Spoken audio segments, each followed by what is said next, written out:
علی بھائی دوسرا سوال یہ ہے کہ مجھے کیسے پتہ چلے گا کہ اللہ تعالیٰ میری نمازیں اور باقی عبادات قبول فرما رہا ہے اور وہ مجھ سے راضی ہے؟ اس کا کوئی دنیا میں تو تھرمامیٹر نہیں ہے، ٹھیک ہے جی. پیغمبر کی غیر موجودگی میں تو کسی کے بارے میں یہ ڈیسیژن دینا امپاسبل ہے، کیونکہ یہ غیبی خبر ہے نا. نبی علیہ السلام کے زمانے میں بھی کئی لوگوں کو نیک سمجھا گیا اور ان کے ساتھ کیا معاملات ہوئے ہیں. بخاری مسلم میں حدیث ہے کہ ایک بڑا بہادری کے جوہر دکھا رہا تھا میدان جنگ میں. نبی صلی اللہ علیہ وآلہ وسلم نے فرمایا یہ دوست کی ہے.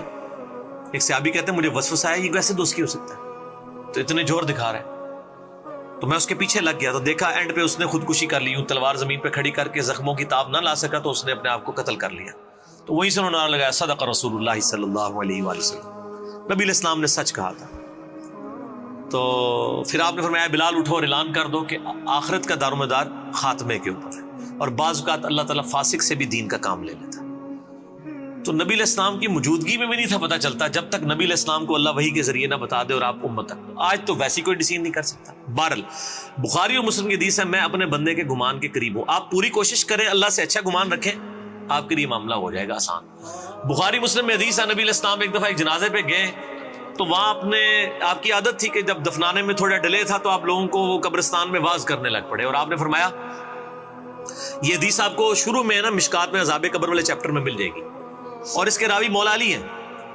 وہ کہتے ہیں نبی علیہ السلام وہاں بیٹھے ہوئے تھے، آپ صلی اللہ علیہ وآلہ وسلم نے فرمایا جس کا تمہارے لیے جنت جس کی مقدر ہے وہ اللہ نے لکھ دی ہے، اس نے جنت میں ہی جانا ہے چاہے جو مرضی ہو جائے، اور جس کے لیے دوزخ لکھی جا چکی ہے اس نے دوزخ میں ہی جانا ہے چاہے جو مرضی ہو جائے. اب وہاں ہم بھی بیٹھے ہوتے تو ہم کہتے جو کوئی حضرت علی نے کہا، انہوں نے کہا یا رسول اللہ اگر یہ لکھے ہی ہوا ہے تو ہم کیوں اتنی مشقت اٹھا رہے ہیں، پھر ہم اپنے لکھے ہوئے اعتماد پہ اعتماد نہ کر لیں. یہ میں نے مسئلہ تقدیر والے لیکچر میں یہ ساری حدیث کور کی ہے، مسئلہ 104ABC میں 104ABC میں آپ صلی اللہ علیہ وآلہ وسلم نے فرمایا کہ نہیں تم کوشش کرتے رہو، تم میں سے جو جنتی ہوگا اس کے لیے جنت والے کام آسان ہوتے جائیں گے، اور جو دوست کی ہوگا اس کے لیے دوست والے کام آسان ہوتے جائیں گے. اسیسمنٹ آپ دنیا میں کر سکتے ہیں، جو بندہ خوف خدا رکھتا ہے معاملات کو لے کے چلتا ہے، اسیسمنٹ ہے کہ وہ جنت کے راستے پہ اللہ نے اس کو چن لیا ہے اور وہ چل رہا ہے. وثوق سے تو نہیں کہہ سکتے، کسی کے بارے میں بھی نہیں کہہ سکتے سوائے جن کو بائی نیم نبی علیہ السلام نے بشارت دے دی ہے، عشرہ مبشرہ کو یا اصحاب بدر کو یا اصحاب شجرہ کو اصحاب احد کو، وہ معاملہ علیحدہ ہے. بعد میں تو آپ کی ساری اسیسمنٹ ہے. قیامت دن آپ دیکھیں گے، وہ ڈاکٹر سرار صاحب اکثر فرمایا کرتے تھے کہ بڑے بڑی جماعتوں کے امیر اور بڑے بڑے بزرگوں کی قیامت والے دن مٹی پلید ہو رہی ہوگی، جن کو دنیا بہت بڑا بزرگ مانتی ہوگی اللہ کے حضور وزیر ہوں گے، کیونکہ دنیا نے مانا نا، اللہ کے حضور تو نہیں پتا تھا وہ کیا ہے، تو اللہ کو پتا ہے. تو دنیا میں آپ صرف اسیسمنٹ کر سکتے ہیں کسی بندے کے بارے میں، ڈیفینیٹلی تو کچھ نہیں کہہ سکتے. باقی صحیح مسلم میں حدیث ہے کہ نبی علیہ السلام سے ایک صحابی نے کہا یا رسول اللہ وسلم بعض کا انسان اچھا کام کرتا ہے تو انسان کو خوشی محسوس ہوتی ہے، تو آپ فرمائیں یہ اللہ کی طرف سے تائید ہے. برے کام کے اوپر دل کے اوپر بوجھ رہنا، اچھے کام کے اوپر خوشی کا اظہار، یعنی دل سے اندر سے آواز آنا کہ بڑا اچھا کیا تو نے، یہ اللہ کی طرف سے تائید ہوتی ہے. کیونکہ مسلم شریف میں حدیث ہے ہر بندے کے ساتھ ایک شیطان اور ایک فرشتہ اٹیچ ہے. شیطان اس کو برائی کی طرف لگاتا ہے اور فرشتہ اس کو اچھائی کی طرف، اس کی حوصلہ افزائی کرتا ہے. ایک صحابی نے جرات کر کے پوچھا یا رسول اللہ آپ کے ساتھ بھی؟ فرمایا میرے ساتھ بھی تھا، لیکن اللہ تعالیٰ نے مجھے اس پہ قدرت دے دی اس حوالے سے کہ وہ مطیع ہو گیا. میرے ساتھ جو شیطان اٹیچ ہے وہ بھی مجھے نیکی کی طرف ہی بلاتا ہے. اسی لیے ہم کہتے ہیں کہ نبی علیہ السلام کے بعد کسی شخص کے لیے آپ یہ دعویٰ نہیں کر سکتے کہ وہ اپنے شیطان سے آزاد ہے، چاہے وہ بڑے سے بڑا امام، بڑے سے بڑا بزرگ، بڑے سے بڑا صحابی، کوئی بھی ہو جائے. آپ ڈیفینیٹلی اس کے بارے میں نہیں کہہ سکتے کہ اس کے کسی معاملے کے اندر شیطان کی دخل نہیں ہے. اور نبی کے بارے میں بھی جو ہمارا عقیدہ ہے وہ بھی ایسا نہیں ہے کہ نبی اپنی طاقت سے بچتا ہے، نبی کو بھی اللہ محفوظ کرتا ہے. قرآن میں نہیں آتا کہ یوسف علیہ السلام کے بارے میں اللہ تعالیٰ فرما رہا ہے کہ یوسف بھی قصد کر لیتا اس عورت کا. میں حیران ہو جاتا ہوں یہ پڑھ کے. عصمت انبیاء پہ مسئلہ 88A اور 88B دیکھ لیجیے آپ میرا. عصمت انبیاء کا جو عقیدہ پبلک میں مشہور ہے نا، یہ عقیدہ ٹھیک نہیں ہے. لیکن اس عقیدے کو اتنا راسخ کر دیا گیا، آپ اس کے خلاف آواز اٹھائیں نا تو لوگ آپ کو گستاخ رسول کہنا شروع کر دیں. یہ جنجوعہ صاحب بھگت رہے ہیں یہ کچھ، ٹھیک ہے. وہ یہ تو قرآن پاک یہ یاد لے کے لوگوں کے سامنے گئے کہ بھئی قرآن پاک میں تو انبیاء کی لغزشوں کا بیان ہوا ہے. آپ نے معصومیت کا کیا عقیدہ دیا ہے؟ معصومیت کا یہ والا عقیدہ نہیں ہے جو پبلک میں مشہور ہے. معصومیت یہ ہے کہ اللہ تعالیٰ ان کی اسپیشل پروٹیکشن کر دیتا ہے. اب مجھے بتائیں اگر ایک بچے کو ایک عورت نے لے کے پالا ہو, اس بچے نے تو ہمیشہ اس کو ماں کی نظر سے دیکھا ہے نا, اس کے ذہن میں کبھی بھی اس عورت کے بارے میں برا خیال نہیں آئے گا, اگرچہ وہ غیر محرم ہے, لیکن ظاہر ہے وہ ماں کی نظر سے ہی اس کو دیکھ رہا ہے نا. جیسے ہم اپنی پھوپھیوں کو اپنی چلے پھوپھی تو محرم ہے, اپنی مامی جو بوڑھی ہے وہ تو غیر محرم ہے نا, چچی بھی غیر محرم ہے, ہم کبھی نیگیٹو نظر سے تو نہیں دیکھ رہے ہوتے. لیکن قرآن میں آیا کہ جس عورت نے حضرت یوسف کی پرورش کی ہے ماں کی حیثیت سے, وہ جب بند سنور کے ان کو برائی کی طرف بلا رہی ہے, اور اللہ کیا کہہ رہا ہے, اس نے یوسف کا قصد کیا, یوسف بھی اس کا قصد کر لیتا اگر اللہ کی نشانی نہ دیکھتا. سمجھ سے باہر ہے کہ وہ اپنی ماں کا قصد کر لیتا, ماں تو تھی, ماں کی نظر سے دیکھا. یعنی عورت کا فتنہ اتنا بڑا ہے, اسی لیے نظروں کی حفاظت کا اور یہ معاملات کا کیا گیا. میرا مسئلہ نمبر 161A ہے, نظروں کی حفاظت اور غض بصر کے اوپر ڈیٹیلڈ 17 حدیث بخاری مسلم سے میں نے اس حوالے سے بیان کی ہیں. یہ بہت بڑا فتنہ ہے اس حوالے سے. ٹھیک ہو گیا جی. چلیے بھائی, اسی میں ضمن اور اس میں وہ حدیث میں مسلم شریف کی دوبارہ کوٹ کر دوں کہ آپ علیہ السلام نے فرمایا کہ مومن کے لیے گناہ ایسا ہے, چھوٹا سا گناہ بھی گویا اس کے سر پہ کسی نے پہاڑ رکھ دیا, اور منافق کے لیے ایسا ہے کہ ایک مکھی تھی بیٹھی تھی اڑا دی.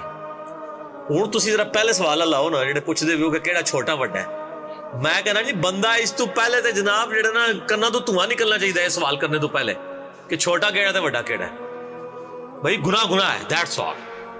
اسی لیے قرآن پاک میں ان چیز کی تفریق نہیں کی گئی نہ حدیث کے اندر.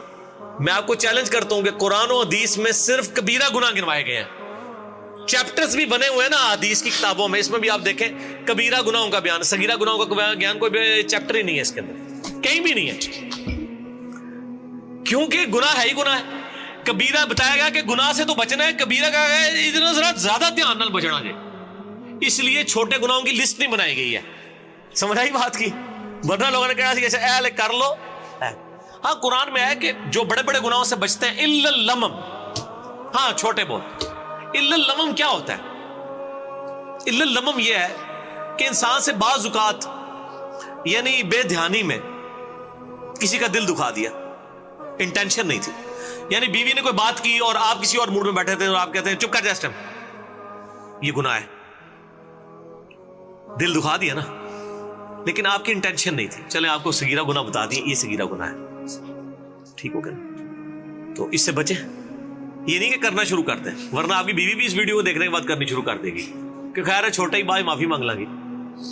لیکن ایک بندے کی عادت ہے کہ وہ ہر معاملے میں اپنے بیوی کے ساتھ لڑتا ہے, اس کو گالیاں دیتا ہے, تو پھر یہ کبیرہ گناہ ہے, چھوٹا نہیں رہا. اور صحیح مسلم میں حدیث آپ صلی اللہ علیہ وسلم نے فرمایا, اے میرے صحابہ جانتے ہو مفلس کون ہے؟ صحابہ نے کہا یا رسول اللہ ہم تو مفلس اسی کو سمجھتے ہیں جس کے پاس دنیا کا مال و متاع نہ ہو. آپ نے فرمایا میری امت کا مفلس وہ ہے جو پہاڑوں کے برابر نیکیاں, روزہ, حج, زکوٰۃ کی لے کے آیا قیامت والے دن, لیکن اس حال میں آیا کہ دنیا میں کسی کا دل دکھایا تھا, کسی کو ڈانٹا تھا, کسی کا خون بہایا تھا, اور کسی کو یعنی برے اندیشے کے ساتھ دیکھا تھا, خوفزدہ کیا تھا, کسی کو تھپڑ مارا تھا, اور وہ قیامت دن آئے گا کہ یا اللہ آج مجھے بدلہ چاہیے. اور قیامت کے دن کا بدلہ یہ نہیں ہوگا کہ یا اللہ نے منو چانڈ ماری سی تے اے لو منو ہی مار دے, نہ, یہ دنیا میں ہے. آخرت میں تھپڑ کے بدلے میں آپ کو نیکیاں دینی ہوگی, تھپڑ نہیں. اللہ تعالیٰ فرمائے گا کہ اس کی نیکیوں میں سے اتنی لے جاؤ, ایک تھپڑ کے بدلے اتنی. ٹھیک ہے. اور مجھے جب کبھی غصہ آتا ہے نا تو میں اپنی بیوی سے کہتا ہوں میں تیری 100 فجر دیا نمازاں لینی نے, جو کچھ کیتا تاں میں چھوڑا گا تم لینی بھی فجر والیاں نے. ٹھیک ہے, پاریاں ہوندیاں نے نا. ٹھیک ہے, خالی بزرگ نہیں پارے ہوندے, نیکیاں بھی پاریاں ہوندیاں نے. تو نبی علیہ السلام فرماتے ہیں کہ وہ نیکیاں لے جائے گا, پھر ایک اور آئے گا وہ بھی نیکی لے جائے گا, ابھی بھی لوگ باقی ہوں گے حتیٰ کہ اس کی نیکی ختم ہو جائیں گی. اللہ تعالیٰ فرمائے گا اب اس طرح کرتے ہیں کہ ریورس ایکویشن شروع کر دیتے ہیں, کیمیکل ریئیکشن ریورس ہو جاتا ہے. جو لوگ اب حق لینے کے لیے آ رہے ہیں وہ اپنے گناہ اس کے کھاتے میں ڈالتے جاؤ. یہ نیکیاں تو نہیں دے سکتا نا, تو آڈے دے ہو لے کر آنا, میں یہ دے کھاتے چھپاؤ. کرتے کرتے کرتے اس کو اوندھا منہ دوزخ میں پھینک دیا جائے گا. تو یہ معاملہ اتنا خطرناک ہے. ٹھیک ہو گیا؟ اچھا علی بھائی, اس میں یہ بھی ایک بات ہے ضمن کہ عبادت میں سکون آ جاتا ہے اس حوالے سے. کیا؟ یعنی کہ قبولیت عبادت میں سکون تو ہندوؤں کو بھی مل رہا ہے، سکھوں کو بھی مل رہا ہے، قادیانیوں کو بھی مل رہا ہے، آپ ذرا ان سے پوچھیں، ٹھیک ہے؟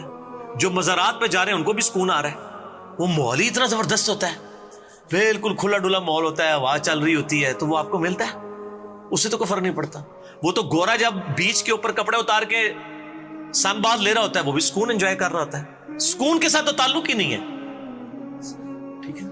ہاں علمی سکون کہ آپ کا ذہن سیٹسفائی ہو کہ میں جو کچھ کر رہا ہوں یہ ٹھیک ہے، یہ گورے کو نہیں ملے گا، یہ قبر کے پجاری کو بھی نہیں ملے گا، یہ صرف اس کو ملے گا جس کے پاس دلائل ہوں گے کہ میں کتاب و سنت کے اوپر چل رہا ہوں کہ نہیں۔ اسی لیے میں کہتا ہوں کہ اپنی اپروچ کو آپ علمی اپروچ رکھیں، جذباتی نہ رکھیں۔